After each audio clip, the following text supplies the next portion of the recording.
दुनिया में परोपकार सबसे बड़ा धर्म है और दूसरों की सहायता इस दुनिया का सबसे बड़ा कर्म है। जीवन में दूसरे से उम्मीद कम और खुद पर विश्वास ज्यादा रखिए। जिंदगी में बेशक हर मौके का फायदा उठाओ, मगर किसी के हालात और मजबूरी का नहीं। भीख और सीख ठोकरें खाकर ही मिलती है। जीवन में किस्मत पर नहीं, अपनी मेहनत पर गुरूर होना चाहिए। जिंदगी जीने के लिए पिता की दौलत नहीं, पिता का साया ही काफी है। दुनिया आपके हिसाब से नहीं चलती है, बल्कि आपको इस दुनिया के हिसाब से ढालना पड़ता है। आपका नजरिया सबसे अधिक मायने रखता है कि आप अपने जीवन में होने वाली घटनाओं को अवसर के रूप में देखते हैं या फिर कमी के रूप में। जो खुद खुश रहते हैं उनसे दुनिया खुश रहती है। जो जीवन में छोटी मुश्किलों को देखकर ही घबरा जाते हैं वो कभी भी बड़ी सफलता का अधिकार नहीं रखते। दूसरों के ऊपर भरोसा रखने वाले दूसरों की गुलामी करते हैं, लेकिन खुद पर भरोसा करने वाले बेखौफ जीते हैं। मुश्किलें जीवन का दूसरा नाम है, क्योंकि जब मुश्किलें ही नहीं होगी तब जीवन का कोई अस्तित्व नहीं रह जाता है। श्री कृष्ण कहते हैं, मीठा पानी सबको भाता है, परंतु खारा पानी किसी को नहीं भाता। अब सोचने वाली बात यह है कि मोती समुद्र की गहराइयों में ही बनता है। खारे पानी के मध्य में रहकर हर क्षण भक्षकों से टकराकर अपने अस्तित्व को दांव पर लगाकर ही सीप मोती प्रदान कर पाती है। कभी सोचा है क्यों? क्योंकि बिना संकटों का सामना किए बिना आपको सुख प्राप्त नहीं होगा। इसलिए निडर होकर संकटों का सामना कीजिए। हम सब समय की महत्ता को पहचानते हैं। समय ही हमें बनाता है, समय ही हमें नष्ट कर देता है। कभी समय ठीक चलता है तो कभी बहुत ही खराब समय आता है। विचित्र बात यह है कि हम फिर भी समय को ही नष्ट करते हैं। स्मरण रखिएगा, समय केवल जाता है, कभी आता नहीं है। इसलिए समय की प्रतीक्षा में समय व्यर्थ ना करें। जो भी करना है आज अभी इसी क्षण प्रारंभ करें। फिर चाहे वो किसी को सुख देना हो या स्वयं को बदलने का प्रयास करना हो, कुछ भी हो, विलंब ना करें, क्योंकि समय उसी का साथ देता है जो समय का सम्मान करता है। समय कितना विचित्र होता है। समय हमारे साथ हो तो हम स्वयं को राजा मान लेते हैं, वहीं समय यदि विरुद्ध हो जाए तो रंक बनने में समय नहीं लगता। इसलिए मनुष्य की एक आदत होती है कि बुरे समय के लिए कुछ बचा कर रखता है। संबंधी और मित्र बुरे समय में साथ छोड़ देते हैं तो व्यक्ति सोचता है, क्यों ना धन संचय कर ले। धन का तो कोई मन नहीं होता जो समय आने पर बदल जाए। संसार कहता है, धन का संचयन करते रहो, बुरे समय में काम आएगा ही। मैं कहता हूं, शुभ काम करते रहो, आनंदित रहो, स्वयं पर और ईश्वर पर भरोसा रखो। बुरा समय कभी आएगा ही नहीं। बहती नदियां कितनी सुंदर होती है, पावन होती है। जहां से जाती है वहां एक नया जीवन प्रदान करती है। धरा को सींचती है, अकाल को दूर रखती है, और कदाचित इसीलिए नदी को मां समान पूजा जाता है। किंतु क्या कभी आपने ये सोचा है कि नदी जन्म कैसे लेती है? क्या ये प्रारंभ से ही इतनी विशाल होती है? नहीं, ये वर्षा की छोटी छोटी बूंदें गिरकर मिलती है, एक सूक्ष्म धारा बनती है, और ये धारा पर्वतों के हिम को काटते हुए, स्वयं को पिघलाते हुए जल प्रपातों से गिरती है, चट्टानों से टकराती है, और फिर जाके नदी बनती है। इसी प्रकार ऐसे कोई महान नहीं बन जाता। छोटे छोटे प्रयास मिलकर एक विशाल व्यक्तित्व बनाते हैं। इसलिए जीवन में प्रयास करते रहिए, अस्तित्व अपने आप बन जाएगा। बबूल का पेड़ कितना विशाल होता है, पीपल का पेड़ भी विशाल होता है।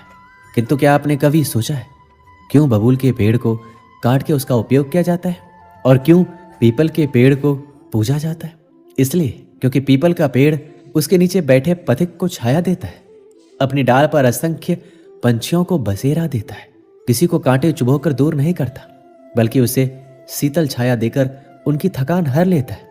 इस संसार में यदि सम्मान पाना है तो पीपल की भांति ही बनना होगा। कुछ देना सीखो, आनंद, सुख, शीतलता बांटना सीखो, और कांटों की भांति कभी किसी को कष्ट ना दो। सम्मान स्वयं आपके पास चल कर आएगा। कभी सोचा है जब माता संतान को जन्म देती है तो क्या होता है? 9 माह का गर्भ, प्रसव की तीव्र पीड़ा।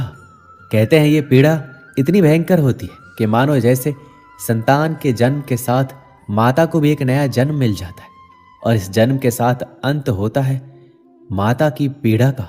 किंतु यदि आप दृष्टिकोण बदल के देखें तो आप ये समझ पाएंगे कि पीड़ा का ये अंत एक अपार आनंद का प्रारंभ है। संतान माता पिता के लिए सुख का प्रारंभ है। जीवन के साथ भी यही होता है। हम किसी किसी संबंध या किसी स्थिति के पीड़ादायक अंत के कारण इतना विचलित हो जाते हैं कि उस आनंदमयी प्रारंभ को देख ही नहीं पाते।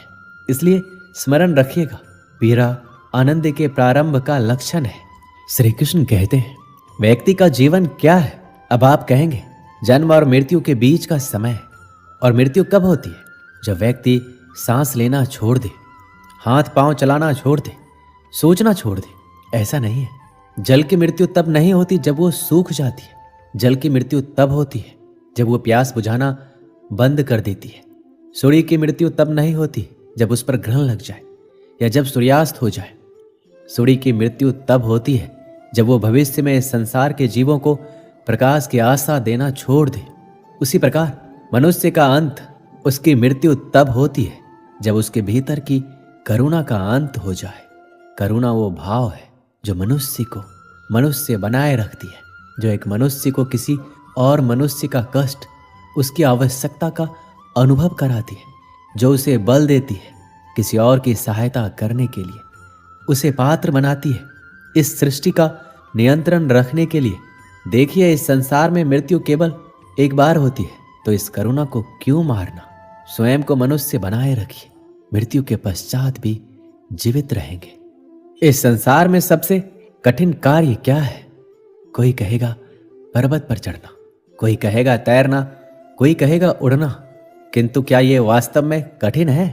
असल में देखा जाए तो बस ये थोड़े भिन्न है। जो कर्म हमारे लिए थोड़े भिन्न हो, हम उसे कठिन समझ लेते हैं। जैसे तैरने की कला भिन्न है, पर्वत चढ़ने की कला भिन्न है, उड़ने की कला भिन्न है। जैसे कि कुछ लोग गणित और विज्ञान को कठिन समझ लेते हैं, किंतु वास्तव में बस ये साहित्य से थोड़े से भिन्न है, कठिन नहीं। देखिए, संसार में कठिन कुछ भी नहीं है, बस एक दूसरे से भिन्न है।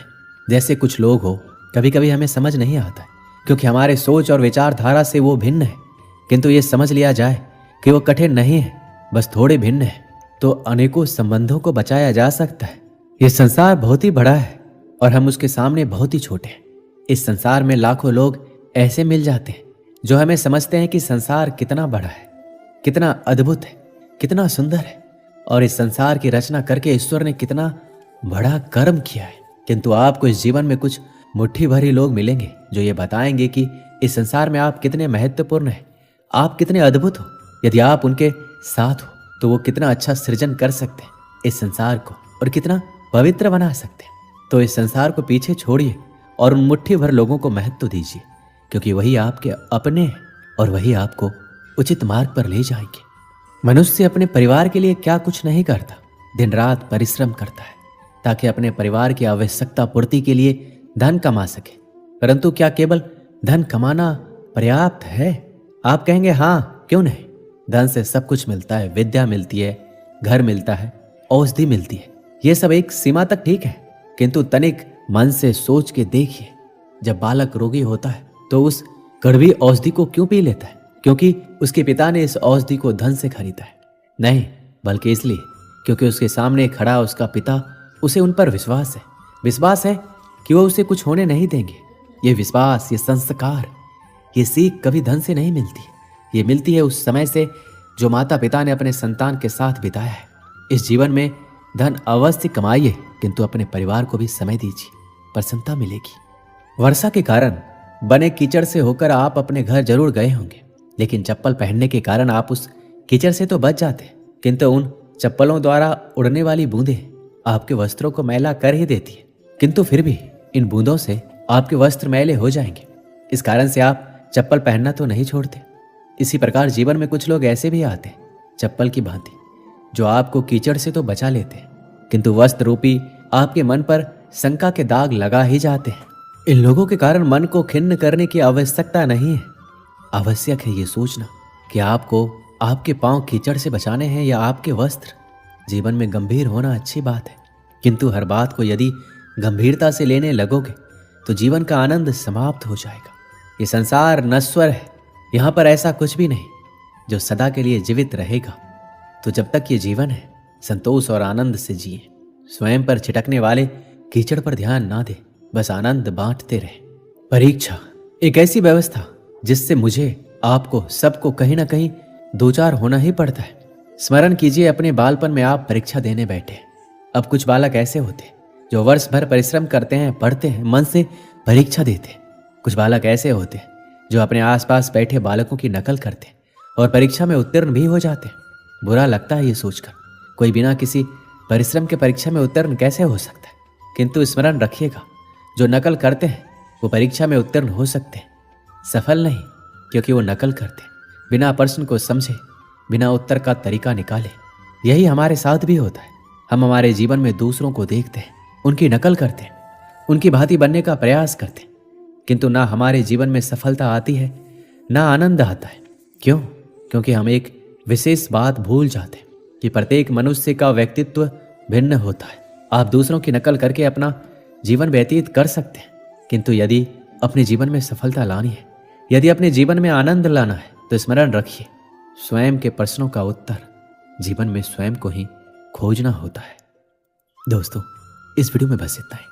मिलते हैं अगले वीडियो में। अपना ख्याल रखिएगा। जय श्री कृष्ण।